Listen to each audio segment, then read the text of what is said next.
All right, guys, welcome back to another episode of the Mind Yourself podcast with myself and Christy here. Further conversation in relation to stress.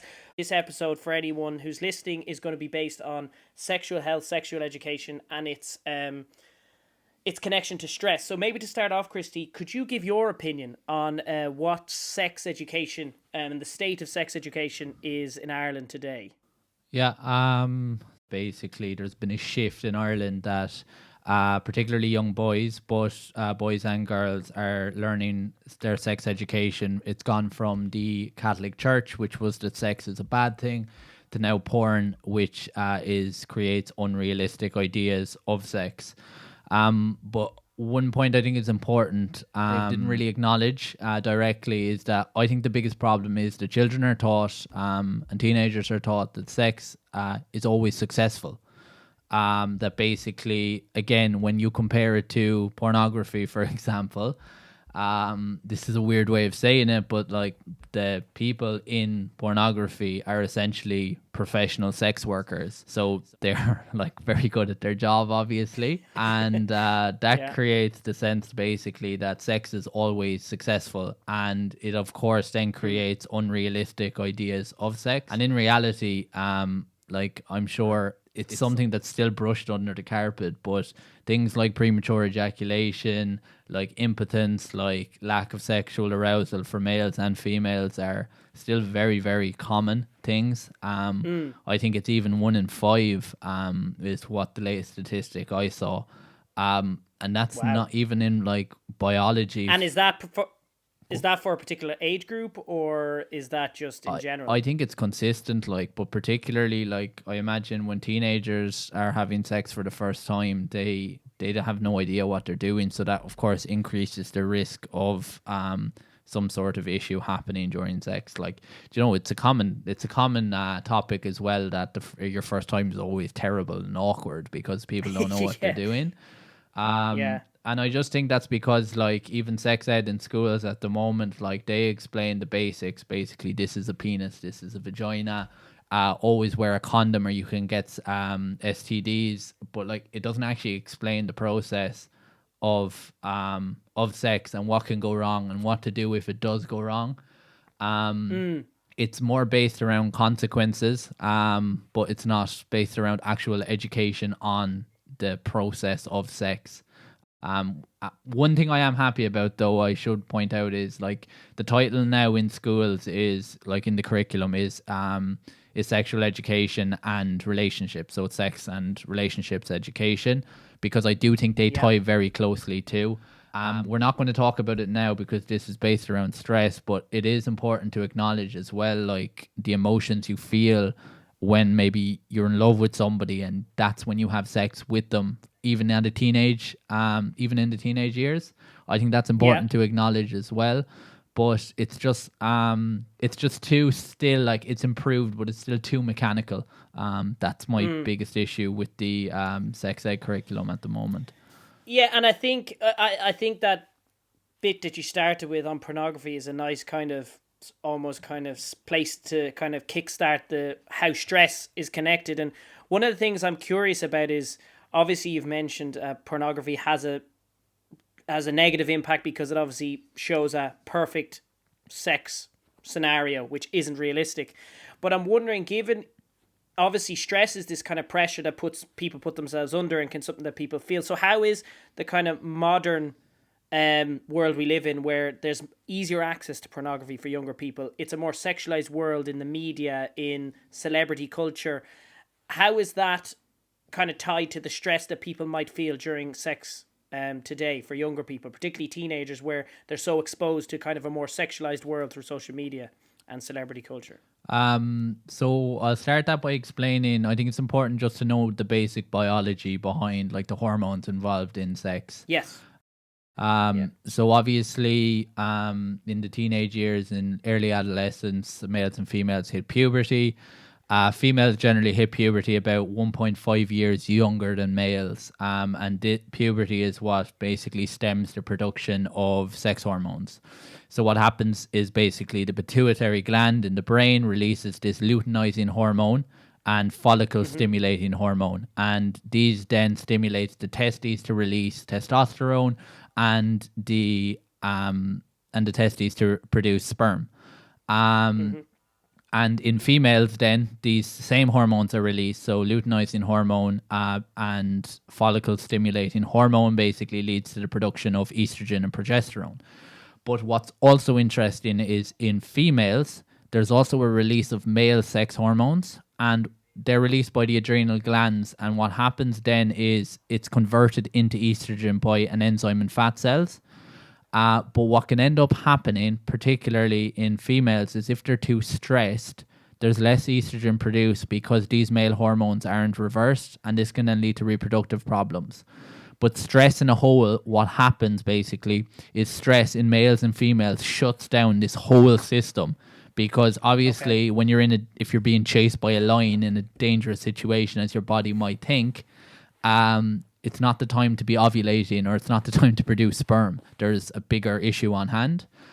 But so what ends up happening then is in females, for example, progesterone's inhibited, which stops the maturation of the uterine wall, and then this can also increase the risk then of bone issues such as estrogen. So it has loads of knock-on effects. It's not only sex hormones, obviously, are primarily associated with sex, but they're also really important in lots of other different aspects. And so if, again, like, I know this is becoming a continuous theme, if that stress response is on all of the time, that means the sexual hormones being released is turned off all the time, and then this starts to have effect on our physical health, our mental health, and our sexual health. Okay. So like in all the kind of previous conversation we've had around stress and how that impacts different areas such as child development or our bodily functions, this is again just stress. What it does is it prioritizes certain functions and therefore prevents certain procedures in our body from taking place and almost shuts those processes off, which in this case would be your sex kind of hormones that are being shut off to prevent you from having sex because it's not required at that moment in time. Yeah, exactly. Okay. And then so I suppose we'll go to the interesting part then, which is sex itself. So what exactly happens? So it goes back to what we would have talked about in the first one, this sympathetic nervous system and parasympathetic nervous system. So for males, it's the parasympathetic nervous system that allows sex to take place. So when things are relaxed and calm, this basically activates or stimulates the sex hormones, which then basically leads to, when you're in a sexual situation, for males to get an erection. Okay. And so the parasympathetic is basically running the show. But what happens when you're stressed is basically the sympathetic nervous system will fly in too early, and then as a result, you're unable to get an erection. Now, what normally happens during sex is, so your parasympathetic nervous system is in control, you're having sex as normal, and the next thing, obviously, the sympathetic nervous system comes roaring in and you ejaculate. So that's sex, basically. Oh, so both impotence and not being able to get an erection and premature ejaculation are both caused by the sympathetic nervous system kicking in. So yeah, basically. But the problem is, if the stress is always there, what ends up happening is the sex hormones are turned off and there's no blood flow going to your erection. So it's actually going to other parts of your body, like, for example, your legs, to deal with the stressful situation. Yeah. The parasympathetic nervous system isn't activated, and then that leads to a lack of erection. And then in that case, where you're stressed anyway, you still might have the ability to achieve some sort of erection. But then the problem is the sympathetic nervous system is always in control, and as a result, that results in premature ejaculation. And though that simple description, like, I don't think it's that complicated. I think it basically directly explains that stress can lead to premature ejaculation, and stress can also lead to impotence. And so why isn't this taught to young boys? Because young boys, you can imagine, if they're building up in their head, you asked me the question about the effect of the media, they think that sex is like porn, and they're going to have sex for the first time, and then they, for example, suffer from impotence or they suffer from premature ejaculation, just think about what that does to their mental health. They're extremely embarrassed, probably feeling shame and guilt in that situation. And because it's not discussed in school or it's not normalized, they think that there's something wrong with them or that they're the only one who experiences this, because the only thing they have to compare against is porn. And that is so important that children are taught that, but for some reason they're not. Yeah, so I mean, you were talking about how basically that impotence, the sympathetic nervous and the parasympathetic nervous system, and how that actually is impacted during stress, that then impacts the actual sex act itself, and then how that celeb culture, that kind of sexualized culture, can have an impact on someone's mental health. Do you want to go into a little bit more detail into the actual kind of direct causes and what today's kind of culture is actually impacting when it comes to someone's, so when they're viewing pornography, celeb culture, how that's directly causing these stressful episodes for people during sex, which leads to those issues that you mentioned before? Yeah, so it's taboo to talk about sex, especially at a young age. It's expected. I can only speak from the male perspective, but males are expected to know what to do.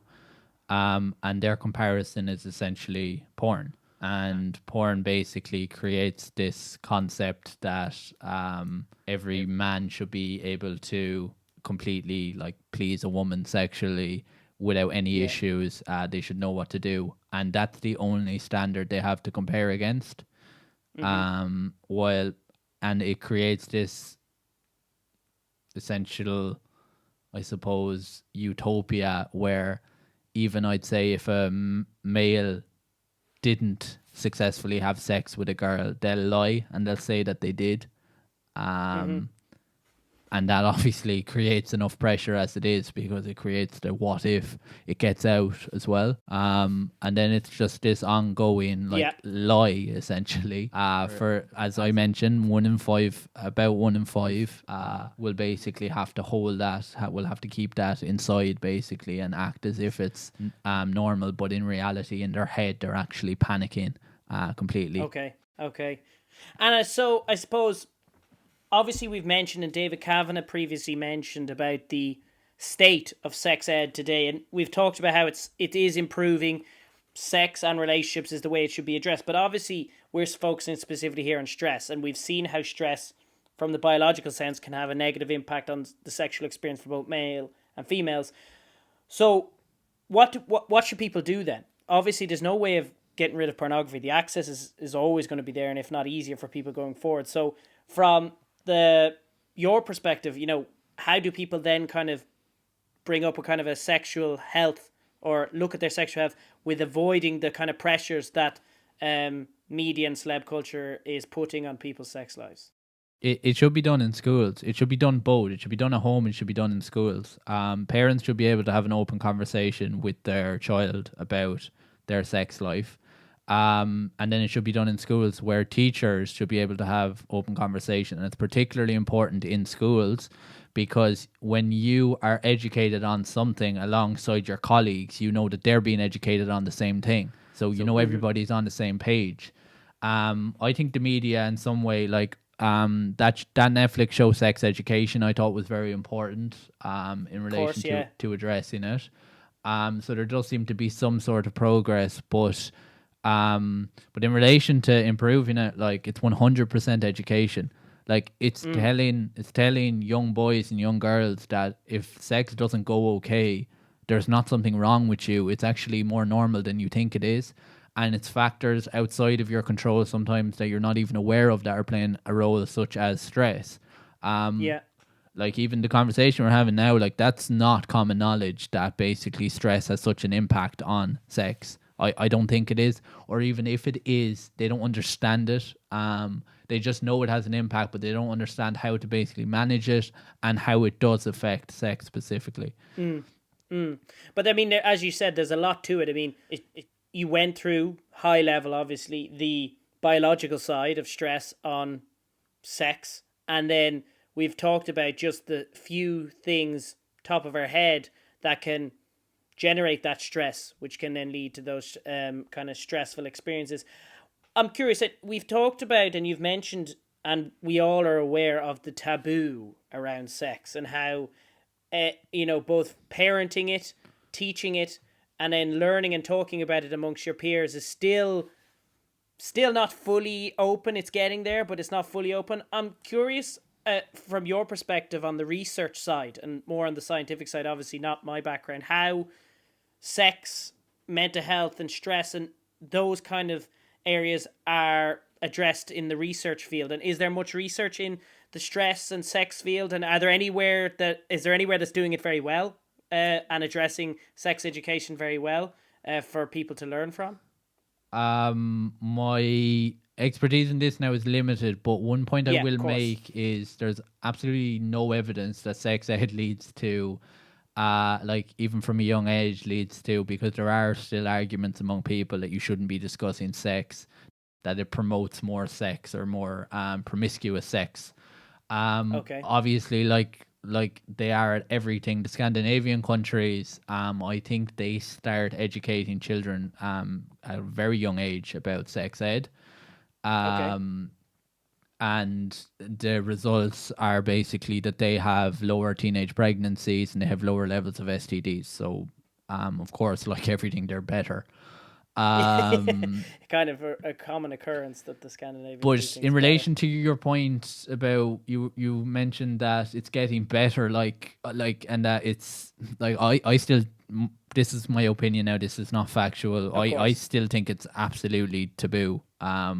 I really don't think, like, I've spoken to teachers about this, and teachers are uncomfortable talking about sex with their students. I'm assuming that a lot of parents, it's not the norm. Well, you will get one or two that are okay at it. It's not the norm for parents to have a discussion about sex. Do you know, there's always the birds and the bees, but the birds and the bees isn't an objective story. Like, people will tell it differently.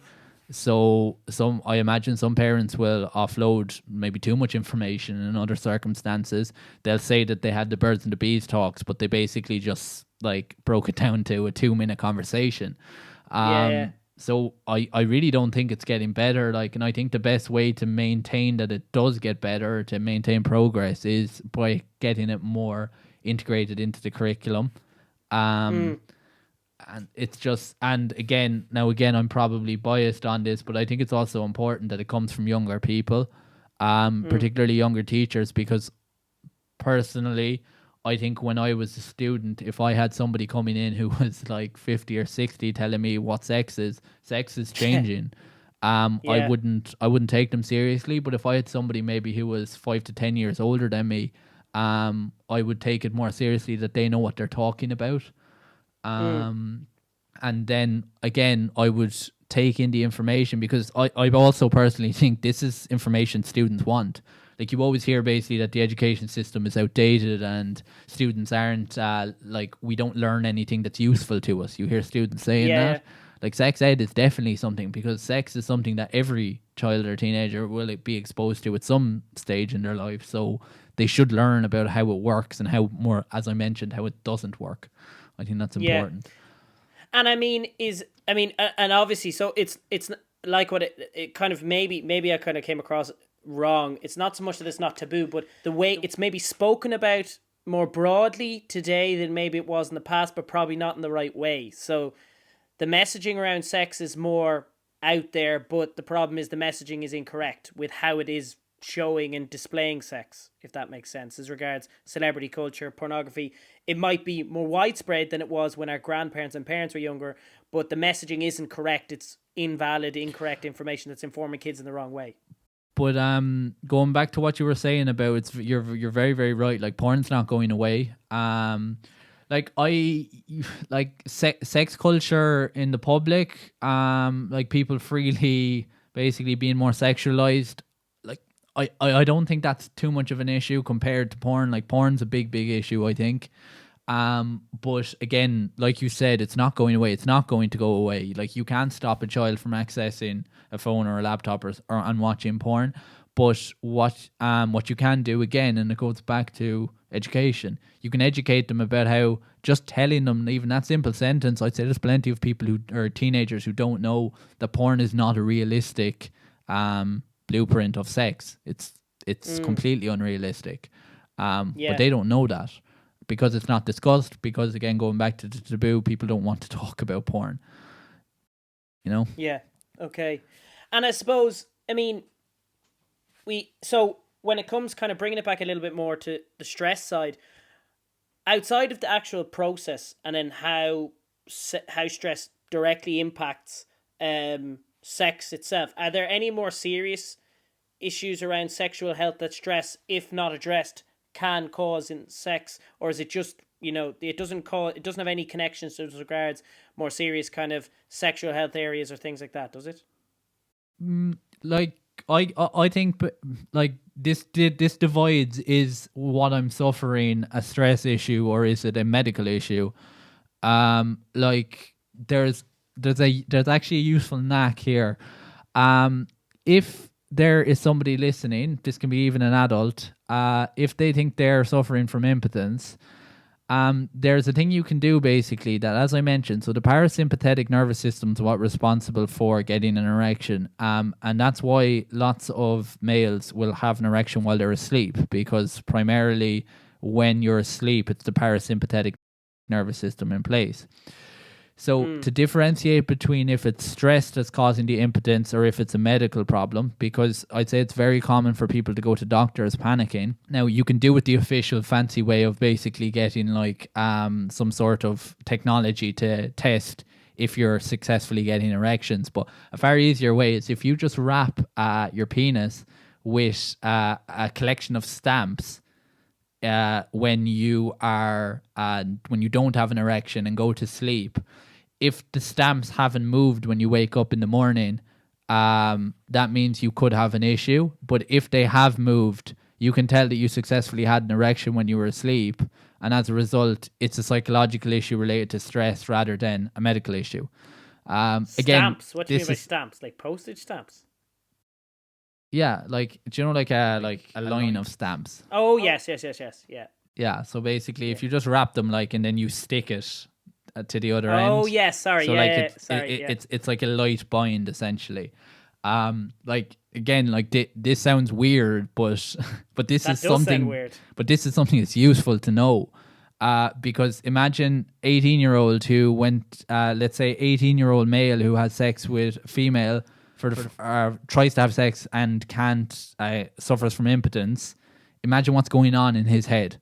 He's basically thinking there's something wrong with me, because everybody else is having sex. Why aren't I able to have sex?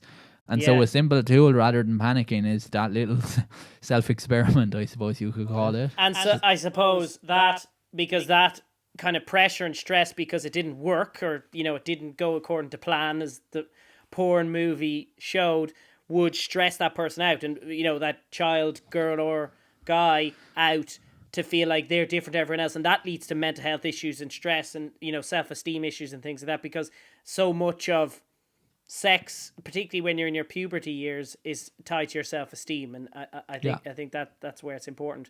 And I suppose is that and that's where the treatment differentiates. So therefore, you can tell if you actually have suffering from impotence due to stress in the scenario, and then that can be addressed with how you look at sex and address sex, versus having an actual medical condition will differ how then you treat that. Is that right? Yeah, and if you're severely if you're severely suffering from impotence consistently, and it seems to be a consistent problem even when you're asleep, for example, that's when 100% you should go to a doctor, because there's something medically not right there. And then in relation to, I feel like we're neglecting, there's more known about males, because there's more that can go wrong for males, but for females, it's the same thing, that basically stress leads to a lack of sexual desire or lack of sexual libido. Like, for example, a study was done on rats, which I know are slightly different, but they basically showed that when rats were severely stressed, not only were they more or less likely to have sex, but it was the equivalent to completely removing the adrenal glands. So stress showed that it had a massive impact on sexual attraction. And this is relevant because one of the biggest sexual problems for females is basically sex hurting. I think it's called vaginitis, where it's painful to have sex. And that is a more common issue for girls that's not discussed at all. But the reason why that's happening is because, again, when you're overly stressed, your sex hormones are not released, and then as a result, it doesn't respond to sex in the correct way. And then it's okay if it happens once or twice, but if it's continually happening, that's when it becomes an issue. Okay, interesting. So yeah, I mean, and so when you're looking at the research on this kind of stuff and how stress impacts both, is a lot of it has to be separated, and how it responds in males and females is very different. Because obviously, I mean, sex, okay, yes, is enjoyed in different ways by each gender, but the results of sex can be very different. Obviously, in a heterosexual relationship, sex can lead to pregnancy in a woman. It doesn't lead to pregnancy in a male. So the pressures are slightly different. Obviously, there's a whole lot of other conversations around contraception. Homosexual relationships and all other types of relationships have different pressures in other ways. Is it still a field very under addressed in the kind of research field in this kind of way is tied to mental health? Is there still a lot to be kind of looked at even in that area? On answering you honestly, I don't really know. Like, this isn't my background in relation to sexual health. One thing I will say though is, like, everything we're talking about is based on the individual, like, it's regardless of if it's a homosexual or a heterosexual relationship. One thing I do think that is covered well though is that, like, is protection, is basically contraception, not only in relation to pregnancy but also in relation to STDs. That is one thing that the current curriculum does well. I think it gets across that message well. Like, that is common knowledge that if you have sex, for example, without a condom, male-wise, and female-wise, in heterosexual or homosexual relationships, not only can you run the risk of pregnancy, but you can also run the risk of STDs. I think that is explained well. But the problem was during the Catholic Church years, which is what I talk about with David Kavanagh, it was almost like banishment, that because of that, you shouldn't run the risk at all and you shouldn't have sex, which isn't right either. No. One more thing I forgot to mention, actually, which I think is important. It's kind of going slightly off topic, but I still think it's relevant, is because I always hear, like, obviously we know exercise is really, really important. And it sounds funny because exercise, like what we discussed in the first time, it's not about turning the sympathetic nervous system off. It's about having a balance between the sympathetic and parasympathetic nervous system. So exercise is a form of stress. It's something that activates the sympathetic nervous system, and that's obviously a good thing. But for those who over-exercise, and this is where over-exercise is dangerous, is because it's a form of exercise, or because it's a form of stress, it again turns off the sex hormone release, or the sex system, essentially. And that's why, for example, people who do loads of exercise competitively from a young age, it delays their puberty. This is something that the research has consistently shown. So, for example, for female gymnasts, when they exercise too much, their puberty is delayed by something like over 2 years. And then for males as well, like, they have a lower levels of testosterone when they're competing competitively. So while exercise we could talk about the benefits all day, over-exercise, and particularly for young teens, can actually be dangerous. I think that's important to know. And I don't know why, mate. I feel like I've heard that before, particularly in the swimming and gymnast fields, because I think obviously, particularly in young girls, they tend to compete at a very young age, and their careers tend to span from early teens to about 20s, early 20s before they don't really compete into their later 20s. And oftentimes you see that I think I've read it somewhere about the underdevelopment in young girls when they take part in that high level of sport at such a young age. Yeah, and this is dangerous, again, particularly to female athletes, because it can create irregular cycles of menstruation. Okay. And that's why it's particularly dangerous. It's not only like delayed puberty, it's also those irregular cycles that can be an issue. Is that an issue when potentially trying to get pregnant later in life, or just in general from a health perspective? Both. Okay. Okay. Yeah. And So, I mean, from your perspective, what would you say? Obviously, as we said, the impact of stress on sex, our sexual health, and how we look and how we have sex are very closely tied and have a big impact.